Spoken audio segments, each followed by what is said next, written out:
Okay, let's talk about Made in Oklahoma. Let's talk about this whole American culinary movement that I believe, after doing this for 30 years, is going to be the strongest food movement that I've seen in the last 30 years. Now, there's a lot of data here, but let's look at what people are looking for in terms of cuisines. And we call them the top three. They shouldn't surprise anybody: Italian, Chinese, and that's the traditional takeout type of Chinese, and Mexican and Tex-Mex. And the numbers are really big. Now, the purple means influential Americans. And so these will be people that tend to set the food trends, like chefs or food industry people or whatever. And you can see here's plain American, and you can see these lines are pretty much equal because they're big, hot, super trends. When your purple line is ahead, that means that the influentials are driving new trends. And so look at the growth. It's just starting. Look at Southern. Here's Cajun. Look, they're all way out there. California, starting up. New England is starting up. And this is just the beginning of discovering America. Chefs are cross. I had this, Colette Rassant was her name. She was the entertaining editor. She's now the entertaining editor of the New York Daily News in New York. And she travels across the United States like people used to go to France. And she stops in all these little farm areas and villages, and she's looking for their recipes and their, the way they might cook chicken and prepare things. And this is what we're going to be seeing. Here are the top American descriptors. I don't see Oklahoma up there. Texas, New York style, that relates to beef, of course. Southern style, New England, Cajun, Boston, Santa Fe, and the list goes on. Here are the top comfort foods on menus across everything in the United States. These are huge. And these can also have, some kind of state or whatever, American regional authenticity or authentic recipes are also very important. So here it comes. We're just getting started on it. We've all heard about local. When local is available in a supermarket, 71% of shoppers will buy it. That's why there's a huge growth in farmers markets. You've probably always had those out here, but in places like New Jersey, where my mom is, and Florida, where my other office is, all of a sudden they're becoming really big deals. If you see here, it appeals to every age group. This is local. It's huge. It's 75%, 68%. No matter what age you are, it has a strong appeal. Here's restaurant use for 2010. This is the new 2011 National Restaurant Association forecast that just came out. Look at fine dining. 87% will opt for it. And then it's really interesting here because the Food Marketing Institute, which is the Supermarket Trade Association's new survey, said that 53% of grocery stores in America offer local stuff, which includes fresh meat, produce, processed local foods, salsas, marinades, and jams. And this is the group that 71% are buying it. So, preserves from Oklahoma, whatever, all these different things. It is a huge untapped market. If I had the time and the money, I would go put them all together and make a big company and get all of these little products and make it into something big. Now, what is local? Everybody defines it differently, but about a third of people will say it's grown in my state or a state.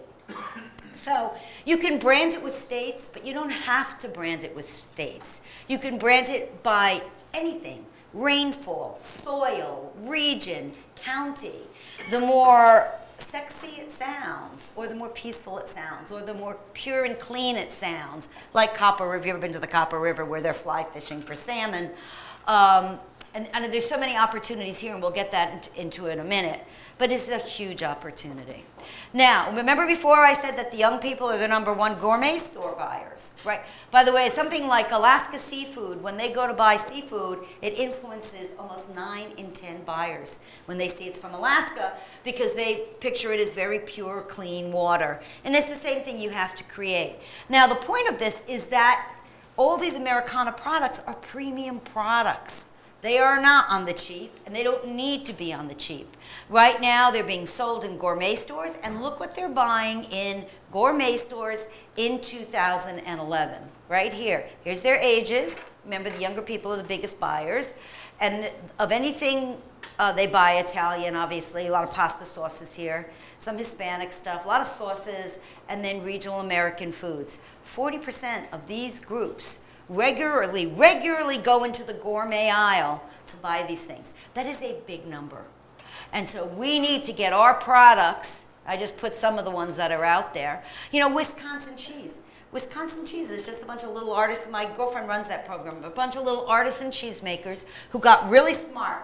What they did is they went over to Europe and they kind of stole how to make Roquefort cheese and whatever, and they made their own version of it. And they're blowing the Roquefort people out of the water with the Wisconsin blues and everything else. So this is a huge business. It's a huge business. And the timing is perfect. And I just put there, you can see what are the products that they are buying in the gourmet store that are of American nature. And they're not there yet. So just think if they were on the shelves. They're not there yet. Look at what the high-end chefs say are the big, the hot culinary trends for 2011. That's up on top. And what do you see, number one? Regional ethnic. Americana is considered a regional ethnic cuisine, the American regions.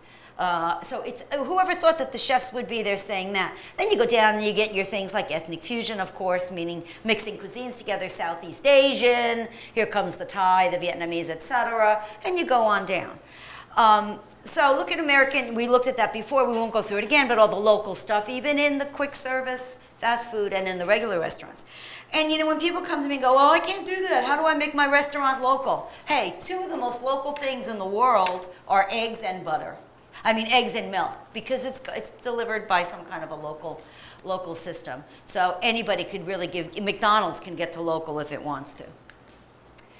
Now, the other thing is, as many of you know, that is becoming extremely important, and you can do it as well, if not better than anyone else, is being close to the farm. It's what everybody wants to be these days. And the more we have to rely on the farmers fewer people working on the farms, the more important this has become. The small farm is back, and you can see the hottest trends in the restaurants are what? Restaurants with gardens, restaurants on farms, of course, these mobile food trucks. The farmer, by the way, the number one, you university professors, you're out the door, sorry. The farmer is now the most sought after food spokesperson in the United States. That is very cool. That is truly cool. And that is all part of this, and this is some data on that. And the idea of farm fresh, farmers markets, farm style, farm grown, all these claims have grown 80% on restaurant menus in the past 3 years. So I think you're getting the drift of what I'm talking to, bringing back the closeness to the farm, putting those types of claims on food products is going to be a very big idea. And right there, this is a guy from Hilton. It says right here, I believe the producer-grower will become the next series of celebrities to hit the food circuit. So I can go down the road here and I can get a meat producer to make a specific breed or to grow a specific breed of lamb for my restaurant. And then I put that farm's name on my menu and I charge $1 million for it. So, and this is the Rockefeller, as some of you heard me say, this is the old Rockefeller. He won the James Beard Award, which is the Chef of the Year. It was an abandoned dairy on the Rockefeller plantation back since the early 1800s. They've restored it, and you know the drift. They grow everything, or they contract to a local farm, or maybe a farmer in Wisconsin. I think a lot of their pork actually comes from out in the Midwest, but it's grown specifically for that restaurant. And it takes about 9 months to get into the restaurant. Okay, we went through that. And look at, let me just give you a quick, the Americana trend. Exotic superfruits fell out of the top 10 in the beverage world this year. They went way the hell down. They're like 23 or 22 or something like that. And what fell into its place? American fruits and vegetables. They've gone back to the traditional American flavors. Now, when you're talking about Pepsi and Coke and things produced by this magnitude of a corporation, this is a very big change, and it's very indicative of what we're going to be seeing with the strength of these American regional blends. Where are the American superfruits? My goodness, we have Maine blueberries. They would be one. Cranberries are one. You're going to see all this begin to shift around. What are the next hot superfoods? Think about these. Ancient grains. These are what some of the chefs are talking about.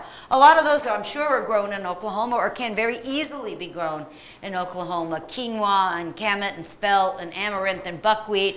The other big hot thing are pulses grown in, everybody know what a pulse is? pulses like, how do you, somebody help me, it's like chickpeas or pulses. They're kind of like beans. There's a whole variety of things in there. They're mostly grown in Canada. It's going to be super hot, very high protein. It's got amazing, they're gluten-free, all of this type of stuff. Varietals, broccolini, where they crossed broccoli with, I don't remember what it was, Colorado, what was it? Zucchini, right. And they couldn't even keep that on the restaurant shelves. The colored tomatoes, all these things. Next wave is superfruit spices. There are as much antioxidant potential in a teaspoon of oregano as a bar of chocolate, teaspoon of cinnamon as 8 ounces of pomegranate juice. So you see people like Pillsbury putting in their frozen vegetables, rosemary, and other spices to up the antioxidant content so they can talk about improving your vision and some of these other things, immunity in their products. Very interesting. Natural fortification will be the wave of the future. Adding a juice to a yogurt, adding a juice that's high in vitamin C to a yogurt to get high vitamin C yogurt. Chewing gum, they're adding high vitamin C juices into chewing gum so they can have high vitamin C chewing gum naturally. It's a huge trend. Here's some of the ancient grains. We just talked about those. You see how that's just like flying off the charts.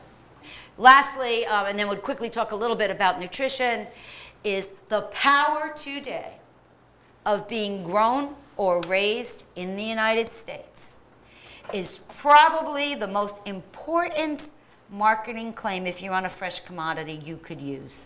People are terrified after the Chinese thing.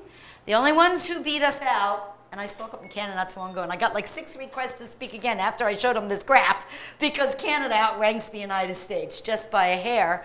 But it's all this idea of talking about how it's grown, it's, you know, and the rainfall and all this, the clear air because of the winds coming across Oklahoma, all this stuff. Look at this in terms of packaging even up there on the top, made in the USA. We work for S.C. Johnson. They make Ziploc bags. We said, where are your bags made? And they said, well, you know, some of them are made maybe in Canada. Good. Put made in the United States on there. You know? It's even things that aren't food. And so it's very, very important. So you have your Made in Oklahoma program. The department here is very involved in that. I think it's wonderful. I just put some types of things down that I was reading about, and I thought were kind of interesting to make the imagery, you know, the plain state, the fresh air coming across it. I mean, if you live in New York City, you'd think this is a really big deal coming across there. And you have so much rain in certain parts, and you have such different types of soil. You can make something out of that. High iron in the soil. One of the few remaining prairies. I mean, that throws all this nostalgia out there. I didn't know this. Due to man-made lakes, Oklahoma has more miles of shoreline than Gulf and Atlantic coast combined. Pretty cool. What about fresh-caught fish? Lake fish, big deal. Winter wheat, pecans, all of these things. You're number 5 in cattle if these numbers are correct. 8th in hog, 17 broiler, artisan family farms. It's a natural, just a natural. And I will skip this in the interest of time, but this is how to go about creating a difference. Things like pastures and serenity. California, we have the California cows. Have you seen them? Yeah, it's cold today. They go, Mommy, where are we from? And she's thinking about Wisconsin going, whoa, and the wind's whipping and they're in a lean-to. And they got the daisies blooming. They go, California, happy cows, happy milk. You know, so everybody buys California milk. So it works.